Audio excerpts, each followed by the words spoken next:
Rendang how long?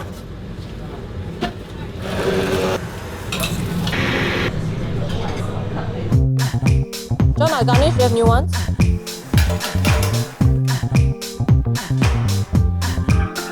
For me, what's important building a dish would be the balance of flavors.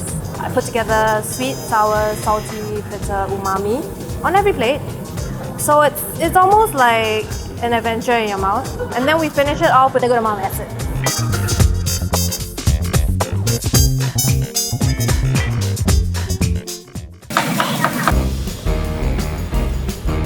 I make everything from scratch. I don't use any processed items. I mean, I strongly believe, you are what you eat, and I am feeding my guests and I want them to eat good.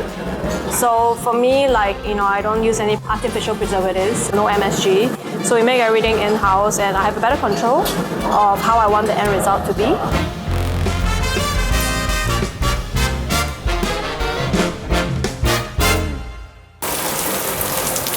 我要粿条，几香几熟。I do enjoy boiled noodles in the morning, so I start my day around 8ish. At my alone time, I mean, it takes like half an hour. Sometimes, there's a wait, right? So then that's when I take time and sort out my schedule. My guys already come in at 10 o'clock. They're prepping up. So for me, it's really more of the planning, the logistics, and what I have to do for the day, the week, who I have to meet and things like that. What really got me first started in, really liking to cook was really liking to eat. I think everything stems from loving to eat since I was a kid. And I was a banker for 8 years. And then I started cooking for friends to de-stress.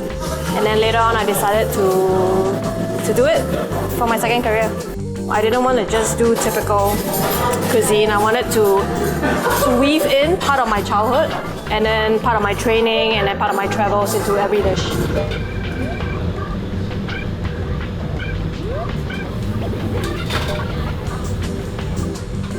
Fermentation has been a very key and integral part of the restaurant because of the flavor profile that it built. It's really good for gut health. I personally have very bad gut.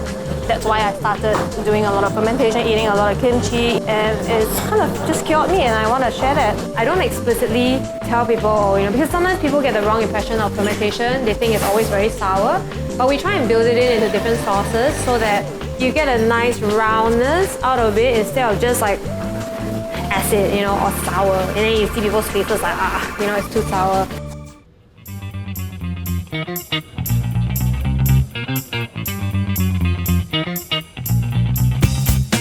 We have a rotating noodle every week. Yeah, so we have laksa. We rotate one noodle every week.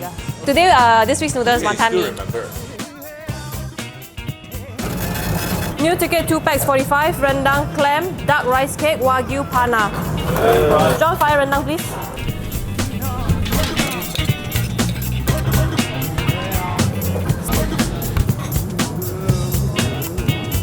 Ready,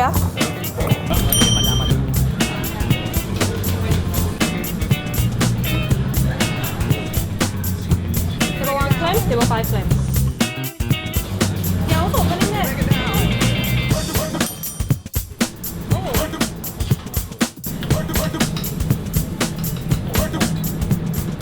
For my guests who come to me, I want to present something that is my comfort food that I grew up eating, but really with good ingredients, with my take. Maybe a little twist on certain things. So like our wanton mee, we don't serve it with a typical red chili. I do a jalapeno citrus chili. Even our sauce that we coat the wanton mee in, we actually steep our dark sauce in a lot of Chinese herbs. The chassis sauce comes from, we make it from scratch. And then of course the pork, I choose to use a premium pork jowl here for the nice fat to meat ratio. And also the wonton itself features flatfish and minced meat. So it's quite typical, but then I put in a third dimension, which is our kimchi.